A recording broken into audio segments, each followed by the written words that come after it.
tardes con todos los participantes. Los saludamos desde las instalaciones de la Dirección de Infosalud, de la Dirección General de Telesalud, Referencia y Urgencias del Ministerio de Salud.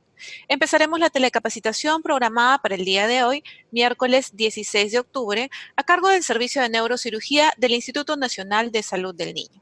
Quisiéramos recordarles que cualquier pregunta, duda o consulta pueden hacerlas llegar mediante el chat en cualquier momento de la ponencia. Asimismo, los invitamos a colocar en su nombre de participante la región y el establecimiento desde el cual se encuentran conectados. Bueno, muy buenas tardes también, licenciadas, licenciada Taquía, quedamos atentos a ustedes. Muy bien, muchísimas gracias, doctora Cintia Honorio. Es un gusto nuevamente conectarnos con cada una de las instituciones de nuestro país. Y como bien lo dijo usted, del Servicio de Neurocirugía hemos invitado al equipo de enfermeras, quienes han preparado pues un tema bastante importante y necesario, porque de todas las regiones del país llegan niños con afecciones neuroquirúrgicas en el enfoque que va a dar aquí la licenciada, quien ya voy presentando, la licenciada Daisy Baltasar Calderón, que va a ser la expositora, y viene muy bien acompañada de la enfermera jefe del Servicio de Neurocirugía, la licenciada Luz Lozada Tucé. Muy bien, entonces vamos a ceder el micrófono a la licenciada Daisy Baltasar para que pueda iniciar su exposición. Bueno, muy buenas tardes a todo el público en general. El día de hoy me ha tocado exponer sobre un tema muy importante, ¿no? Que son los cuidados y manejo del sistema de drenaje ventrículo externo en pacientes neuroquirúrgicos. ¿Qué pacientes son los que requieren este tipo de sistema de drenaje? Son aquellos pacientes que tienen hidrocefalia, ¿no? A nivel internacional, de cada 1000 nacidos vivos, 3 a 4 de estos nacidos presentan hidrocefalias y muchos de ellos hidrocefalias congénitas. También, cerca de 100.000 de estos nacidos vivos tienen que tener el tratamiento de la colocación de drenajes ventrículo externo o drenajes ventrículo peritoneal. Hemos hablado de un número de casos de 100.000, o sea, es exorbitante. Esto es a nivel de Norteamérica, Japón y Europa.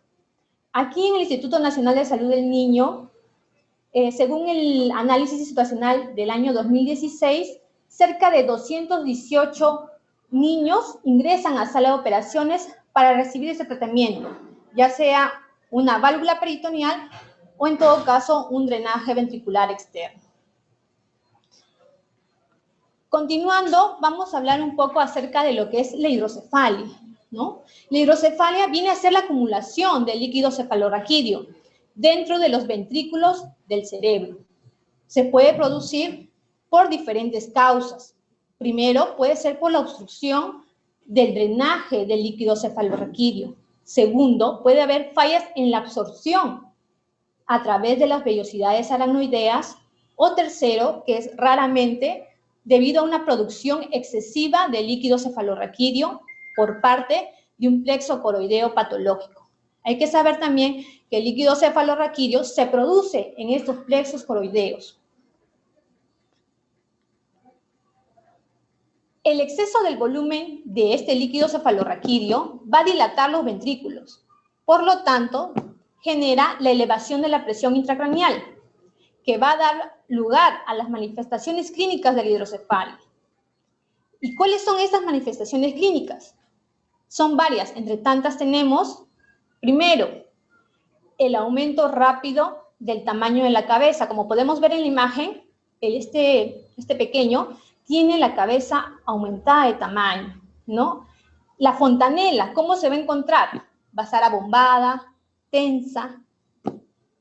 Otro signo que se va a manifestar son los vómitos. Este niño va a estar vomitando, va a estar con tendencia al sueño, se va a encontrar irritable. También se puede originar lo que son las convulsiones, niños con cefalea, etc. En algunos casos, estos pacientes requieren de una punción ventricular para poder ayudar o disminuir en cierta manera lo que es la presión intracraneal. En este caso, en la primera figura, en el primer cuadro, vemos a un niño que ya se encuentra con la cabecita expuesta, preparada para la realización de la punción ventricular. En este caso, quien realiza la punción ventricular es el médico, ¿no? El médico, el neurocirujano, ¿no? En la segunda parte, vemos que ya el neurocirujano, con la previa asepsia y previo calzado de guantes, ya coloca un catéter para poder extraer ese líquido cefalorraquídeo que se encuentra en la cabeza del lactante. También hay que conocer un dato importante, que la presión intracraneal en niños va de 5 a 15 milímetros de mercurio. Para centrarnos ya en lo que es el sistema de derivación ventricular externa. ¿En qué consiste? ¿En qué es este sistema? Consiste en la inserción de un catéter a nivel del ventrículo cerebral, que va a tener salida al exterior para el control de la presión intracraneal, para poder ayudar a la salida del líquido cefalorraquídeo. ¿En qué casos está indicado? Para una monitorización de la presión intracraneal, para drenar el exceso, porque hay que recordar que va a haber un acúmulo, un exceso de líquido cefalorraquídeo en la cabeza. También, por otra parte, puede ser para la administración de fármacos, porque hay un tratamiento intratecal que algunos niños requieren durante su hospitalización. Pero además, también este sistema puede traer complicaciones. Pueden presentarse infecciones, hemorragias, desplazamientos o hasta el propio catéter que está insertado en la cabeza del niño se puede obstruir, ¿no? Esas son las complicaciones más frecuentes que vemos aquí en el Instituto Nacional de Salud del Niño. Aquí en la siguiente diapositiva tenemos dos imágenes. En la primera imagen vemos a un niño con un sistema, ¿no?, de drenaje que se usaba mucho hace muchos años atrás, acá en el Instituto Nacional de Salud del Niño, comparado en el segundo recuadro con ya un drenaje moderno, ¿no? Drenaje que se utiliza ahora en estos tiempos, ¿no? Vemos la diferencia, cada uno de estos pues tiene sus ventajas, ¿no? Desventajas también tiene, como todo dispositivo. Vemos la diferencia que es, ¿no? Y bueno, el tema de la exposición, que viene a ser los cuidados de enfermería al paciente con sistema de derivación ventricular externo. ¿Cuáles son los cuidados que se debe tener durante el manejo a los pacientes que portan este sistema de derivación? El primero y el fundamental es el lavado de manos antes y después de la manipulación del sistema de drenaje. Eso es muy importante. Siempre practicarlo, tanto para este procedimiento como para el resto de procedimientos que nosotros realizamos como parte de nuestras funciones. Prioritario el lavado de manos antes y después de la manipulación de este tipo de drenaje. Segundo, el uso de guantes estériles durante la manipulación. Y además, esta manipulación tiene que ser mínima, lo más mínimo posible la manipulación. Siempre estar vigilando, tanto personal de enfermería o personal médico, ¿no? Hacerles recordar todos estos cuidados que son muy importantes y para el bien del paciente. Como cuarto cuidado, hay que vigilar la permeabilidad del sistema. Eso es muy importante porque a veces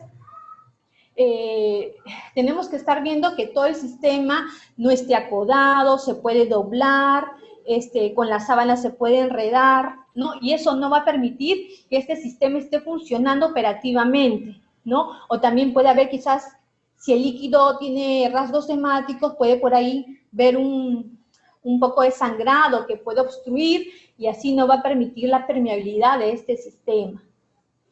Como quinto cuidado, siempre que vamos a movilizar al paciente, tenemos que cerrar el drenaje, ¿no? El drenaje tiene que estar cerrado durante la movilización del paciente. Otro cuidado que también tenemos que que tener presente y que va de acuerdo a nuestro día a día, de acuerdo a nuestro turno de trabajo, es registrar el volumen, el aspecto y el color del líquido cefalorraquídeo durante el turno. Y si tenemos alguna eventualidad, siempre avisar oportunamente al médico. En este caso, sabemos pues que el líquido cefalorraquídeo es un líquido transparente, incoloro, y en este tipo de pacientes podemos tener diferentes, de acuerdo a la infección que ya tienen, pueden tener colores xantocrómicos, es decir, amarillos medios anaranjados, o pueden estar claros o pueden estar turbios. Entonces, todos esos datos son muy importantes anotarlos y comunicarles al médico, así mismo como la cantidad. Por cada turno que tenemos aquí, turno de 12 horas, nosotros anotamos, registramos la cantidad de líquido que ha drenado en cada paciente. Otro cuidado también es el vaciado de la bolsa de drenaje. La bolsa de drenaje, para ser vaciada, debe utilizarse guantes y cada 3/4 del llenado total hay que ser evacuado, 3/4 partes.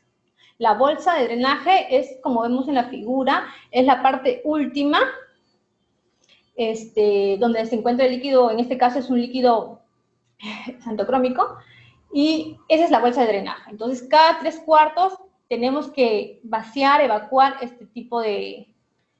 esta solución.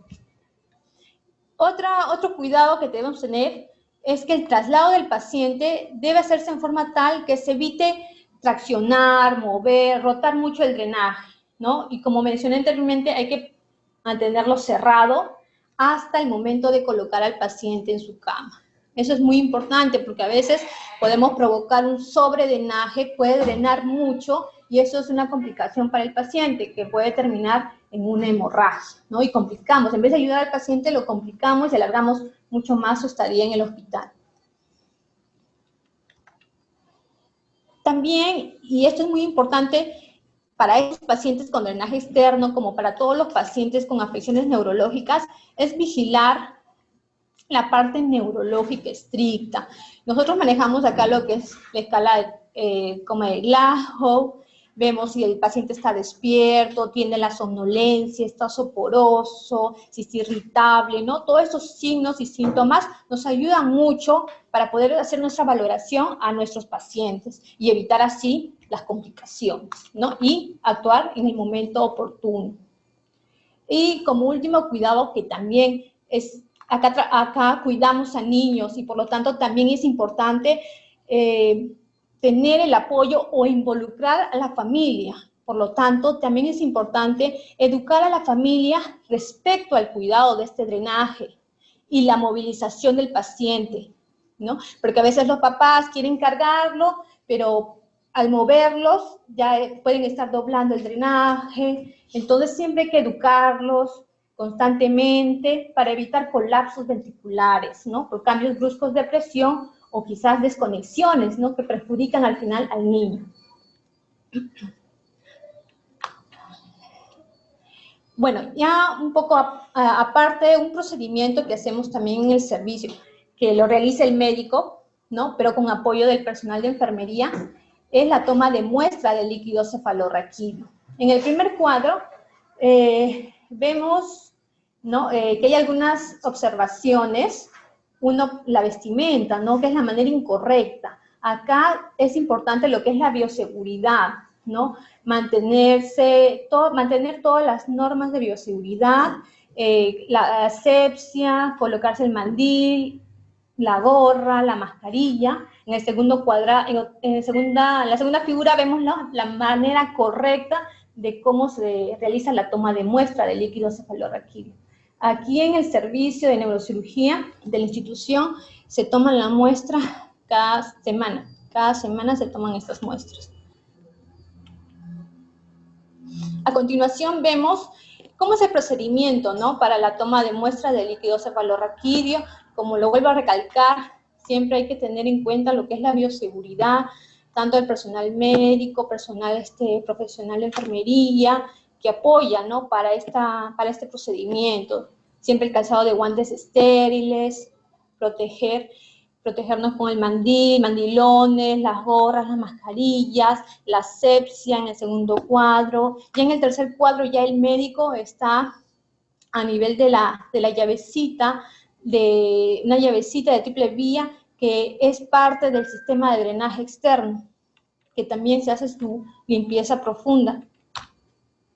Aquí en el primer cuadro vemos cómo el médico ya coloca la jeringa para poder recabar para lo que es obtención del líquido cefalorraquídeo, ¿no? Que esto lo hace en la primera llavecita proximal a la inserción donde está insertado el catéter, ¿no? Cerca a la cabeza del paciente. Ya en la otra figura vemos dónde se coloca la muestra en los frascos de muestras que son estériles, y ya en la última figura vemos que el médico ya cubre lo que es esta llavecita, ¿no? Algo también que se debe conocer es lo que es el estudio citoquímico de líquido cefalorraquídeo, ¿no? Acá manejamos valores de 0. Sabemos que el líquido cefalorraquídeo está compuesto por sodio, potasio, cloro, glucosa, hay leucocitos y proteínas. Todos estos elementos tienen valores normales que deben estar en el organismo, ¿no? En este caso, leucocitos, lo normal se considera de 0 a 6, proteínas de 10 a 45 y glucosa de 40 a 80. Y la presión normal de este líquido cefalorraquídeo en los niños oscila entre 5 y 18 milímetros de mercurio. Bueno, así hemos terminado, ya he terminado lo que es la exposición acerca de los cuidados de este tipo de sistema de drenaje ventricular externo. Muchas gracias a todos. Perfecto, muchísimas gracias a usted, licenciada Daisy Baltazar, un gusto haberla tenido con nosotros el día de hoy. El agradecimiento también por parte de la Dirección de Infosalud por colaborar con la mejora de las capacidades de todo nuestro sector salud a nivel nacional. Tenemos algunas preguntas que nos han hecho llegar nuestros participantes. Nos preguntan, licenciada, ¿cómo podríamos saber o sospechar si hay un sobredrenaje? A ver, puede haber un sobredrenaje cuando el paciente se encuentra pues somnoliento, o puede estar irritable, ¿no? Está convulsionando. Entonces, esos signos ya nos alertan a que el paciente ha hecho un sobredrenaje, ¿no? Además, tenemos que conocer que alrededor de 20 milímetros por hora es lo que debe drenar en la bureta. O sea, con esos factores ya vamos a determinar si hay un sobredrenaje, ¿no? Y esto pues es perjudicar al paciente porque lo complican y pueden hacer hematomas. Perfecto, licenciada, muchísimas gracias. Nos preguntan también qué deberíamos hacer si notamos que el drenaje es muy escaso o tenemos sospecha de que el sistema de drenaje presenta una obstrucción. Bueno, a veces, porque suele pasar a veces, por ejemplo, durante la toma de muestras, estos drenajes se encuentran de casualidad, ¿no? Están clampados o simplemente por el roce con la cama del paciente se encuentran clampados, ¿no? Entonces, primero, si vemos que no está cayendo nada en la bureta, primero hay que verificar todo el recorrido de nuestro sistema de drenaje. Si por ahí puede haber un acodamiento, ¿no? Si vemos que a pesar de que lo estiramos bien y no suele caer nada, posiblemente sea que el catéter que está introducido en la cabeza del niño puede estar salido, ¿no? Salido o obstruido por un pequeño sangrado, porque a veces, como lo mencioné, el líquido puede ser hemático. Entonces puede haber un coágulo que quizás puede estar obstruyendo este drenaje. Entonces, ante esto, el paciente también nos va a dar síntomas, nos va a dar signos, va a estar irritable, va a estar llorando si es un bebé. Entonces, inmediatamente tenemos que avisar al neurocirujano. Perfecto, licenciada Baltasar, muchísimas gracias nuevamente. No tenemos más preguntas por parte de los participantes. Quizás si hay alguna intervención o alguna conclusión que quieran dar por parte del Instituto Nacional de Salud del Niño. Licenciada Taquia, quizás alguna interrogante adicional. ¿Cómo está? Sí, es necesario que de repente se refuerce la exposición en el sentido de que aquí por el Instituto rotan muchas enfermeras que vienen de diferentes puntos del país para una pasantía y también alumnos, obviamente, ¿no? Entonces, hay algo que sí necesitaríamos, licenciada Daisy, para evitar, ¿qué cosa podemos nosotros enfatizar a todo el grupo de enfermeras para evitar esas posibles infecciones, ¿no?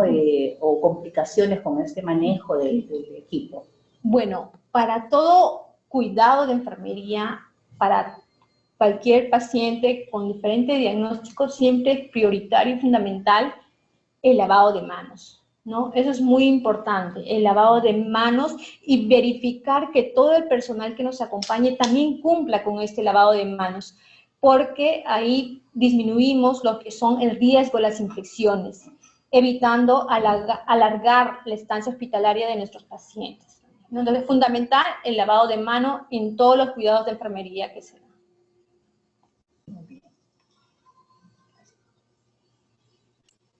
Perfecto, licenciada Taquia. Si no hay alguna otra pregunta más, de repente hemos culminado, ¿no es cierto? Perfecto, muchísimas gracias nuevamente, licenciada Taquia, licenciada Baltasar. Un gusto tenerlas con nosotros el día de hoy. Muchas gracias. Gracias, doctora Cintia. Hasta otra oportunidad. Nos vemos en las siguientes telecapacitaciones. Muchas gracias también a todos nuestros participantes por su atención. Hasta luego. Hasta luego.